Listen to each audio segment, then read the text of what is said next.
Hi, my name is Vicky. And I'm Josie, and this week we are taking our periods little by slowly. I was telling Vicky that I think this is a good topic because I wasn't getting my period for a bit there. I was on birth control, and I opted in for taking it every month, every week. Never missed it because I just didn't want to get my period. But I think now that I'm getting it back, like I do kind of like appreciate it and appreciate like the emotions and the emotions that I feel with it too a little bit more. That's fair. Yeah. I feel like for me, it like forces me to rest and kind of be more intentional about giving myself like a break, if that makes sense, but not like a break, but like a break. Yeah. But I was also on birth control for I think like maybe 2 years, and I was first on Depo-Provera, which is the shot, and then I was on the patch. And the two reasons why I picked both of those was because I wouldn't get my period on them. I was like, if I'm gonna take birth control and it's gonna like either mess with my hormones or something because they were hormonal birth control, then I want one of the positive side effects to be that I'm not getting my period. I was taking the pill, and so rest assured, I took it every day, right on time. My main concern was not getting my period. Yeah, that's fair. But I know some people who have like very like intense, like painful periods. Yeah, I think I'm lucky in the sense that I don't have intense, painful periods. If anything, I'm kind of like heavy with my periods. That's fair. Yeah. I was just laughing at the way that you said heavy. I'm similar in that way. When I first got my period, it was like no cramps, no anything. It was like maybe like one period out of the whole year would be like really painful, and then that's it. But it wasn't until, and I do not want this to be like evidence to anyone that like birth control is bad, but after I was on birth control and then I got off of birth control, it kind of screwed up my period, in the sense that like I became really irregular, and my periods became really, really painful. And that was never something that I like experienced before, but it was something that like my mom and my sister experienced. They've always had like really heavy, really painful periods, and now I'm like experiencing that a little, where mine are like super heavy, super painful, and just like irregular in the sense that like maybe 1 month I get it, 1 month I don't, 1 month it's 5 days, next month it's like 10 days. So yeah, this last period though was like fairly normal. Yeah. So I'm excited about that it's kind of like regulating itself. Yeah. How long have you been off your birth control, if you don't mind me? I think at this point like 2 years. Okay. I got off mine, I want to say around this time last year, and when I first started getting my period back, like it came back so light, it was short. I was like, damn, I won the jackpot, and we're back to my regular self right now, where it's like very like 3 to 4 days that are heavy. The only difference is that now I spot before and I spot after, because before I would just have 3 or 4 heavy days and I'd be good. Now it's like a week long with like 3 or 4 heavy days in the middle, and I'm like, yeah. But I think I texted you the other day, last time I was on my period, when I was like, my period feels a little bit lighter, but I've been more mindful about what I'm eating. Yeah. And then I was like, don't you? Then you said, don't you hate it when they're right about? Yes, when they're right about like eating right and like exercising and like getting sun. Yeah. Freaking touching grass. That it actually helps. Yeah. And how alarming. I saw a TikTok the other day where this girl was saying that her She said that her boyfriend will take her to go eat a bunch of meats, like to like a Korean Mm-hmm. like a K barbecue place, to load her up on iron. And I don't know if that's how it works, right? That's hilarious. The concept, though. That is hilarious. A really similar thing in the same vein, but not the same at all, happened to me on like 2 periods ago. I was craving hamburgers like so bad, and I don't really like or eat red meat that often. Yeah. It has to be like a super like thin cut, like arrachera or like something like that, like a skirt steak. But I was like, oh my god! And I think I had like a chunky 2 patty burger like 3 days in a row because I was like, this just was the only thing that sounded like delicious to me, and it always made me feel so good afterwards. And my fiance was laughing at me because he was probably like, you're probably low on iron. We're gonna have to Google that afterwards. I don't know if that's how it works. I don't know either. But yeah. Oh, were you gonna say something?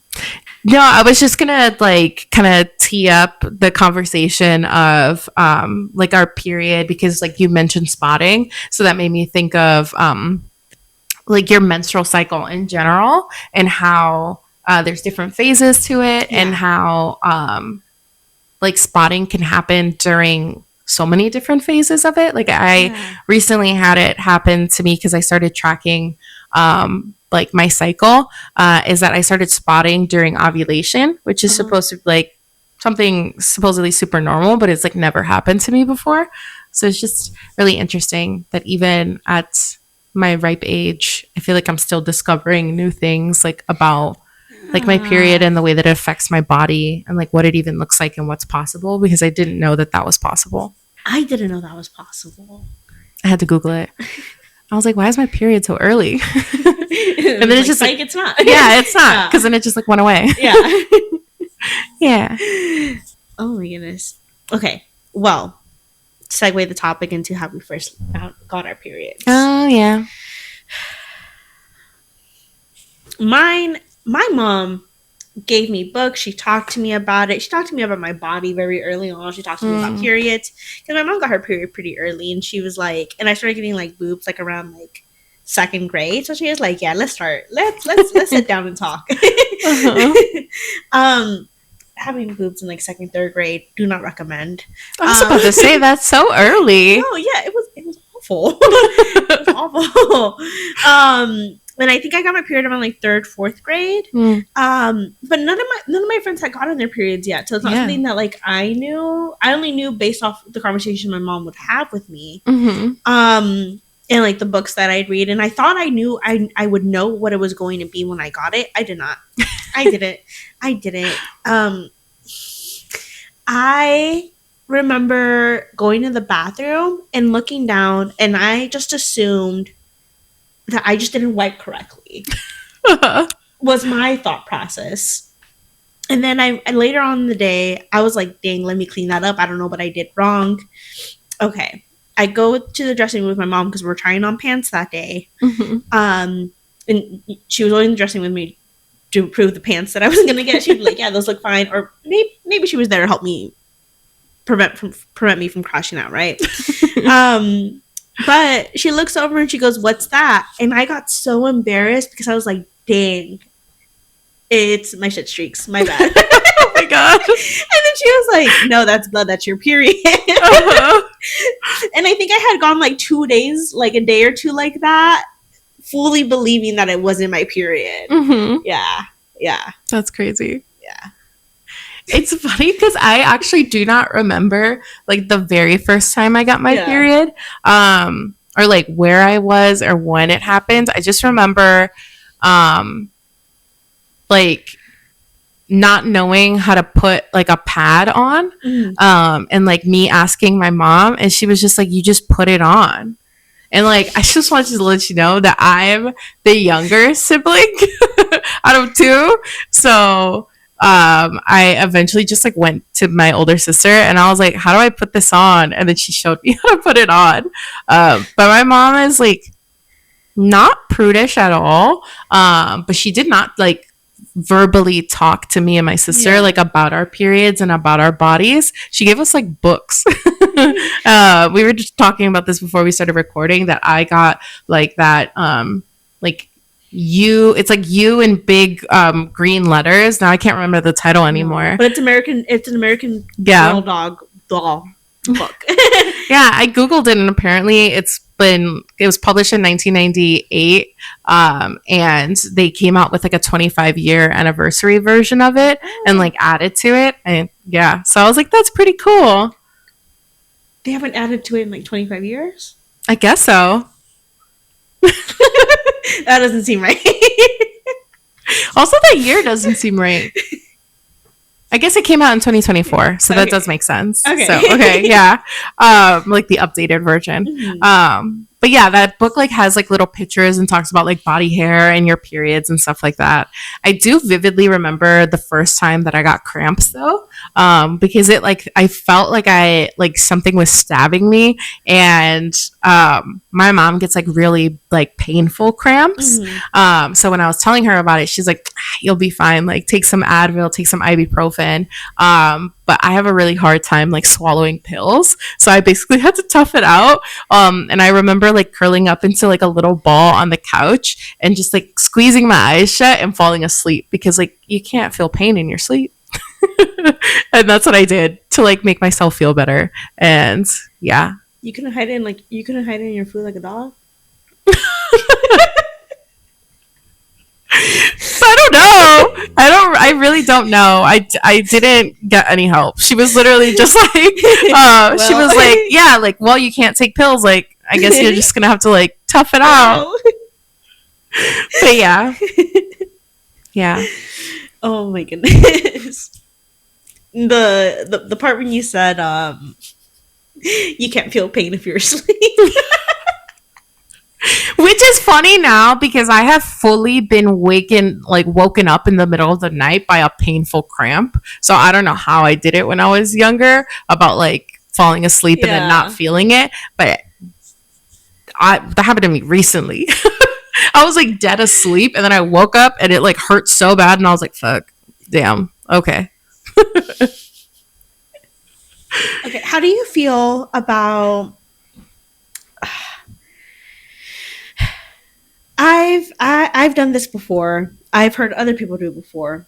When people are like, when they act a little irrational, and then they're like, "Oh yeah, and then later on they find out they got their period, and they're like, "Oh, no wonder I was like acting like irrational." Mm-hmm. What are your thoughts on that? Using your period. Some people might be using it as an excuse, but using it as an excuse towards your emotion. Honestly, I think it's kind of valid. Yeah.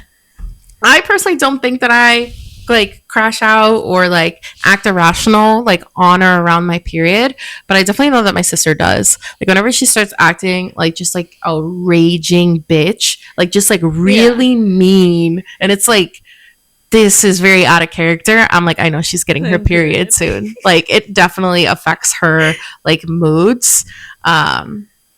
So I think that's a valid excuse because like but I don't feel like it does that to me. So I do agree that it is like a valid excuse, but I'm also because I'm generally I'm an emotional person. Like any day, pick a day out of the month. I'll probably and if you were to ask me how many times have you cried today, I'd probably say at least once.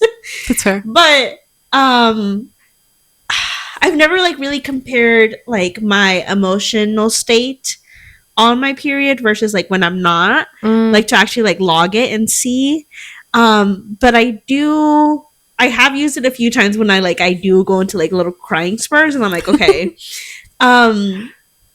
But I try not to say like, oh, it's because I was like on my period, because I also try to hold space to be like, no, you were actually feeling and thinking this way too. So it's like for myself, I want to be able to like honor the way I felt and not necessarily just say, oh, it was because of XYZ. While like my period can contribute to the way I react, I still felt the way I felt. Yeah. Yeah. And I think that's really fair, especially like to the situation and to yourself. Yeah. Yeah. I do find that it affects my mood in different ways. I get really tired, and I get very like depressed whenever I'm on my period, which I also found out is common. That like your depression, if you suffer from depression, gets significantly worse like when you're on your period. So yeah, I just get like really, really tired. Like I'm just like doing like everyday things just makes me want to go take a nap. Like I sleep a lot when I'm on my period. That makes sense. Yeah. Ooh. I don't sleep a lot when I'm on my period. I eat a lot. Like my stomach, there's no other way to describe it. It just feels like a bottomless pit. Like I can eat a whole pizza and I don't feel full. I don't feel hungry. It's just like air. And I'm like, damn, let me eat again. Yeah. I definitely fall into that trope of like needing and craving and wanting and not being able to live without chocolate when I'm on my period. I don't really eat that much like candy like that. But like when I'm on my period, I'm like, I gotta have it. Like it just feels like it's so good. Especially the one with the little crunchy bits and the nuts in it. Crunchy Bunch? I have no idea. I'm pretty sure that's what it is. Yeah. I think something that I want to learn a lot more about is like, you know, the phases you were talking about. I feel like I don't know enough about that.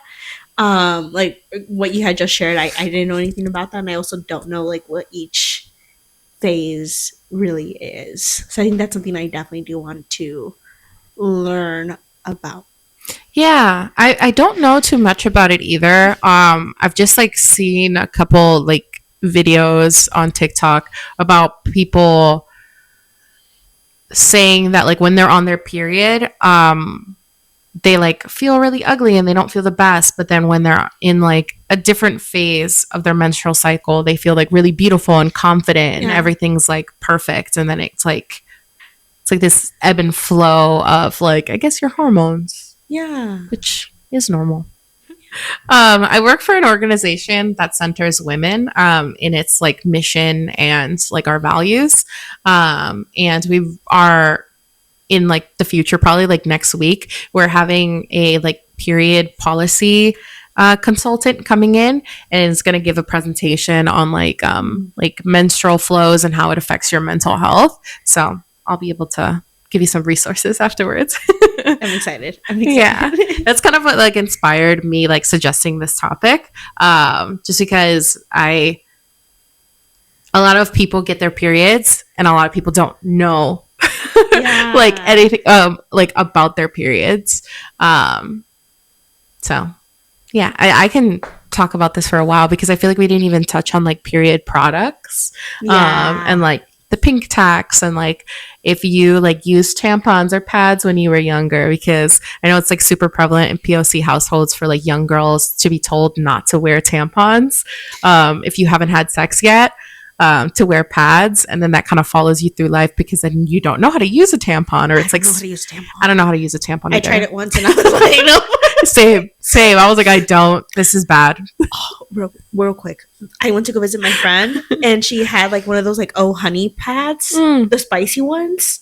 Why? They have like menthol in them. Why? I don't. It's supposed to have a cooling sensation. I was like, what the fuck? I'm like, who's putting this on their body? That's really funny. I just think that's wild. I think that's wild too. I was just like, I'm an Always girl, like the brand Always. Yes. That's the only brand I trust not to like leak all over everything. It's what makes me comfortable. I get the really long ones, make myself a little diaper. But I've recently found like an indie brand of pads, and I was trying to support them because I like the creator. They suck so bad, and I'm like, damn, have I been spoiled by these like only pads my whole life that now like if I try any other pad I'm gonna be upset? Like, yeah, I religiously stick to the Always brand as well. But yeah, I'm excited for us to learn a little bit more about our periods and what that does to us in our bodies.